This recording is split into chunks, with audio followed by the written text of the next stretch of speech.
আজ প্রথিতযশা সাহিত্যিক কালজয়ী কথাশিল্পী তারাশঙ্কর বন্দ্যোপাধ্যায়ের ১২৬তম জন্মতিথি। এই উপলক্ষে নিশান্তিকার পক্ষ থেকে আমরা তাঁকে জানাই আমাদের বিনম্র শ্রদ্ধাঞ্জলি এবং প্রণাম। তারাশঙ্করের মতো এক কালজয়ী কীর্তিমান মানবকে কখনো শুধুমাত্র জন্ম মৃত্যুর ছোট্ট পরিসরে হিসেব করা বা ব্যক্ত করা সম্ভব নয়। প্রতি কীর্তিমান মানুষের জীবন খণ্ড খণ্ডভাবে বিভিন্ন ধারায়, ঘটনায়, ভাব ও দর্শনে তাদের কীর্তিতে গ্রথিত হয়ে থাকে। তারাশঙ্করও তার ব্যতিক্রম নন। তারাশঙ্করের সমগ্র মানুষটিকে শুধুমাত্র জন্ম মৃত্যুর ছোট্ট পরিসরে ধরা কখনোই সম্ভব নয়। আমরা সে চেষ্টা করছিও না। আজ শুধু আমরা তুলে ধরার চেষ্টা করব তারাশঙ্করের ব্যক্তিজীবনের রাজনৈতিক চেতনা, সাহিত্য, আধ্যাত্মিক ও মৃত্যু চেতনার কিছু কিছু খণ্ডচিত্রাবলী। তার জীবনকে আমরা দু তিনটি ভাগে ভাগ করে জানার চেষ্টা করব অচেনা তারাশঙ্কর বন্দ্যোপাধ্যায়কে। আসুন তবে কিছুটা আমরা এক ঝলক দেখি, জানি, শুনি। রাজনীতির পাকদণ্ডী। মহাকালের গুরুত্বপূর্ণ অধ্যায় রাজনীতি। তারাশঙ্করের আদ্যোপান্ত রাজনীতি সচেতন মানুষ ছিলেন বলা যায়। তাই তাকে অসহযোগ আন্দোলনের প্রভাবে সংগ্রামে যোগ দিতে দেখি আমরা। ম্যালেরিয়া নিবারণী বাহিনীর নেতা হিসেবে বীরভূমের গ্রামে গ্রামে ছুটে বেড়াতে দেখা যায়। ম্যালেরিয়া নিবারণী বাহিনীর নেতা তারাশঙ্কর বন্দ্যোপাধ্যায়? হ্যাঁ, তাও তিনি হয়েছিলেন।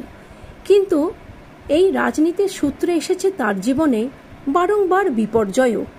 বর্ণনা দিচ্ছেন তারাশঙ্করের বন্ধুস্থানীয় তথা পরে টালা পার্কের নিবাসী, তার পাড়ার বাসিন্দা শৈলজানন্দ মুখোপাধ্যায় মহাশয়।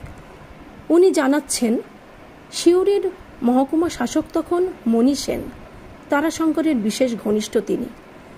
মহকুমা শাসকের অনুরোধ, তারাশঙ্করবাবু, আপনি একবার শুধু বলুন রাজনীতি আপনি ছেড়ে দেবেন, এসব নোংরা কাজ আর করবেন না। তারাশঙ্কর বিস্মিত হলেন, উত্তর দিলেন দৃঢ় কণ্ঠে, দেশকে আমি ভালোবাসি, আপনি একে নোংরা কাজ বলছেন? ছি! অতএব কারাবাস, সিউড়ির জেলে 4 মাস। আসলে তারাশঙ্করের রাজনৈতিক জীবনে তাকে যেন স্থির আলোকোজ্জ্বল পথরেখাখানি দেখিয়েছেন কংগ্রেস নেতৃত্ব। তাই বোধহয় অগস্ট আন্দোলনের ছায়া থাকে গণদেবতা, মন্বন্তর, পঞ্চগ্রাম প্রভৃতি উপন্যাসে। স্বাধীনতা পরবর্তী সময়ে রাষ্ট্র তাকে পদ্মশ্রী, পদ্মভূষণ, সাহিত্য একাডেমি সহ ইত্যাদি নানান সম্মান দিয়েছেন, এও ঠিক। বিধান পরিষদ, রাজ্যসভার মনোনীত সদস্যও হয়েছেন তিনি। কিন্তু কংগ্রেসের দলীয় রাজনীতি তারাশঙ্করকে রক্তাক্ত করেছে বারংবার। 1955 দিনপঞ্জি থেকে বিষয়টি জানা যায়। আচার্য বিনোবা ভাবে তখন বাঁকুড়ায় এসেছেন। ভূদান হিসেবে পৈতৃক সম্পত্তির সমস্ত টাকা তারাশঙ্কর দান করলেন তার পায়ে। সঙ্গে সঙ্গে কংগ্রেসের অতুল্য ঘোষের খোঁচা। কংগ্রেসের তহবিলে কিছু না দিয়ে এমন কাজ করার অর্থ আদতে নাম কেনা ছাড়া আর কিছু নয়। তারাশঙ্করের মনে ঘা লাগলো। তার মনে হলো এই যেন পিছন থেকে কেউ পিঠে ছুরি মারলেন। কংগ্রেসের দলীয় কোন্দল যে তিনি পছন্দ করেননি কোনোদিন, তার প্রমাণ যুগান্তরে প্রচলিত গ্রামের চিঠিতে আমরা পেয়ে থাকি। এসবের জন্যই বোধহয় বলেছিলেন, কোনো রাজনৈতিক দলের কোনো সংস্পর্শে আসতে আমার রুচি নেই। সমস্যা বেঁধেছে বামপন্থীদের সঙ্গেও। মন্বন্তর উপন্যাসের সূত্রে যা আরও বেড়ে যায়। কিন্তু ইনি আবার মার্ক্সবাদী বুদ্ধিজীবীদের প্রাধান্যে থাকা anti fascist writers and artists অ্যাসোসিয়েশনেরও সভাপতি হয়েছিলেন। সেখানে সুভাষচন্দ্র বসু সম্পর্কে বিরূপ কথা বলা হলে সংগঠনটি থেকে পদত্যাগ করেন তারাশঙ্কর বন্দ্যোপাধ্যায়। পরে বিশেষ অনুরোধে সেখানে ফিরে এলেও এসব আলোচনা নিয়ম বিরুদ্ধ করা হয়েছিল মূলত তাঁরই উদ্যোগে। সুভাষচন্দ্র বসুর সঙ্গে তারাশঙ্করের সম্পর্কটি ছিল এক অন্য সূত্রে বাঁধা। অতীতে বীরভূমের জেলা ম্যাজিস্ট্রেট তখন গুরুসদয় দত্ত, তার ব্রতচারী তখন বীরভূমে হিল্লোল তুলেছে, কিন্তু তা নিয়ে ব্যঙ্গ বিদ্রূপ কবিতা ছাপা হলো তারাশঙ্করের বোলপুরের ছাপাখানা থেকে। জামানত চাওয়া হলো। সুভাষচন্দ্রের পরামর্শে জামিন নিলেন না তারাশঙ্কর, তবে ছাপাখানায় তালা পড়ল। সুভাষচন্দ্রের প্রতি শ্রদ্ধা সাক্ষ্য রেখে তারাশঙ্কর প্রথম উপন্যাস চৈতালি ঘূর্ণি উৎসর্গ করেন সুভাষচন্দ্রকে। এবার আমরা আসি তার সাহিত্য চেতনা ভাবনায়, শব্দ কথায়। তবে রাজনীতি নয়, সাহিত্যেই তার আসল ভালোবাসা, আসল প্রেম। তার সাধন ক্ষেত্রটি বুঝতে দেরি করেননি তাই তারাশঙ্কর কখনোই।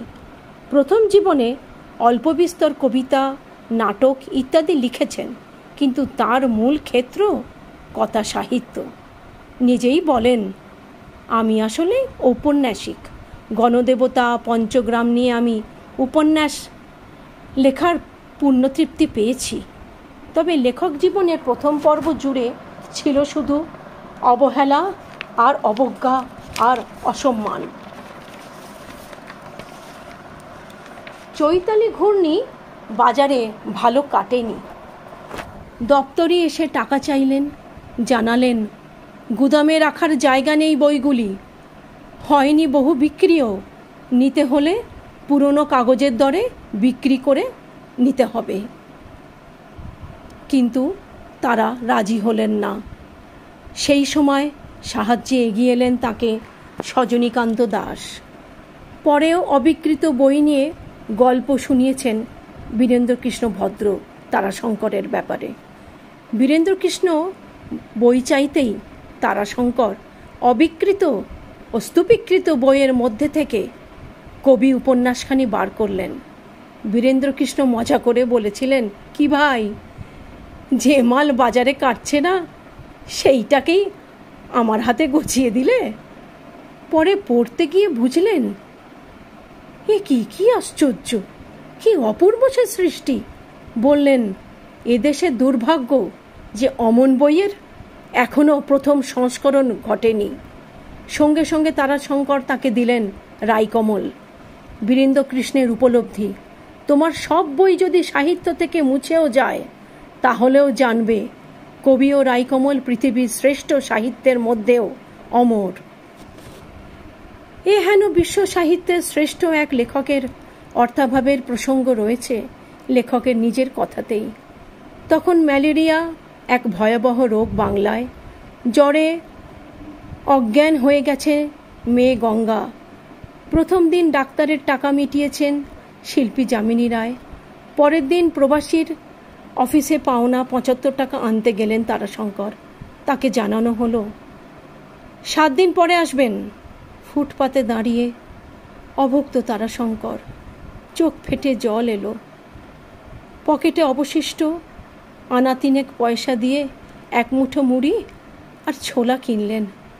কাত্যায়নী বুক স্টলে গিরিশ সোমের কাছে পৌঁছলেন ছুটে ছুটে। গিরিন ১০০ টাকা আর ২টি মিষ্টি সাজিয়ে দিলেন। কালিন্দী ছেপেছিল এই প্রকাশনা সংস্থায়। পর এরপর বেরোতে থাকলো কবি, গণদেবতা, পঞ্চগ্রাম। আর পিছনে ফিরে তাকাতে হয়নি তারাশঙ্কর বন্দ্যোপাধ্যায়কে। তবুও অনন্ত ব্যক্তি জীবনের কিছু সুখ দুঃখের বারামাসা তারাশঙ্করকে যেভাবে ব্যতিব্যস্ত করেছিল, কষ্টে জর্জরিত করে তুলেছিল, তার জীবনকে দুঃখে ভরিয়ে দিয়েছিল, তারই কিছু অজানা কাহিনী আমরা এখন শুনব। জামাইয়ের মৃত্যুর অভিঘাতে সংসারের জন্যই ৬৪ বছর বয়সে যুগান্তরে কিছুদিন চাকরি করতে হয় তারাশঙ্করকে। কিন্তু লেখক সত্যের কমান্ড ছাড়া অন্য কারো কমান্ডের অধীন যে হয়নি তার মন। কিছুদিন পর চাকরিটি তিনি ছেড়েও দিলেন। যেদিন পদত্যাগ সেদিনই তাকে দেখা গেল ছবি আঁকতে। শুরু হলো এক নতুন তারাশঙ্করের। রেখার যাত্রী, তারাশঙ্করের সপ্তপদী উপন্যাসের কৃষ্ণেন্দু, জাদুকরী, পুণ্ডরিক, স্বপ্নকন্যা সহ 70টি ছবি আঁকলেন বলে অসমর্থিত সূত্রের খবর পাওয়া যায়, বা সেই রকমই দাবি। ছবির বিষয়, প্রভৃতি, প্রতিকৃতি একান্তইভাবেই এবং অবশ্যভাবে মৃত্যুবোধ। মৃত্যুকে কেন্দ্র করে আধ্যাত্মিক চেতনাকে তারাশঙ্কর জড়িয়ে ধরলেন। তারাশঙ্করের অল্প বয়সেই এই আধ্যাত্ম চেতনার বিকাশ ঘটেছিল। মেয়ে বুলুর প্রতি তারাশঙ্করের একটু যেন বেশি টান ছিল।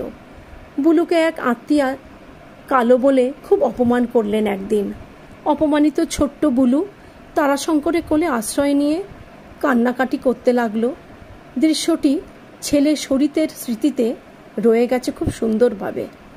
তিনি লিখেছেন, তার ছোট্ট বোন বলল, বাবা তুমি কালো আর আমিও কালো এই বাড়িতে, আর সবাই ফর্সা। এই আদরের মেয়েটি ম্যালিগন্যান্ট ম্যালেরিয়ায় মাত্র 6 বছর বয়সে মারা যায়। শোকে অধীর তারাশঙ্কর যেন প্রত্যয় করেন অনন্ত এক রাত্রি। জীবনের অর্থ সন্ধানে তারাশঙ্কর চাইলেন দীক্ষা, এমনকি সন্ন্যাস নিতেও চাইলেন তিনি। বাড়িও ছাড়েন একবার। মন শান্ত হলে পরে টের পান ঈশ্বর অনুভূতি।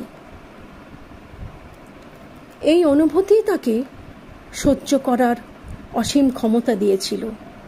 সে ক্ষমতা টের পেয়েছেন কাজী নজরুল ইসলামও। তারাশঙ্করের শিশুকন্যাটির মৃত্যু হয়েছে। সৎকার করে ফিরে এসেছেন তারাশঙ্কর বাড়িতে।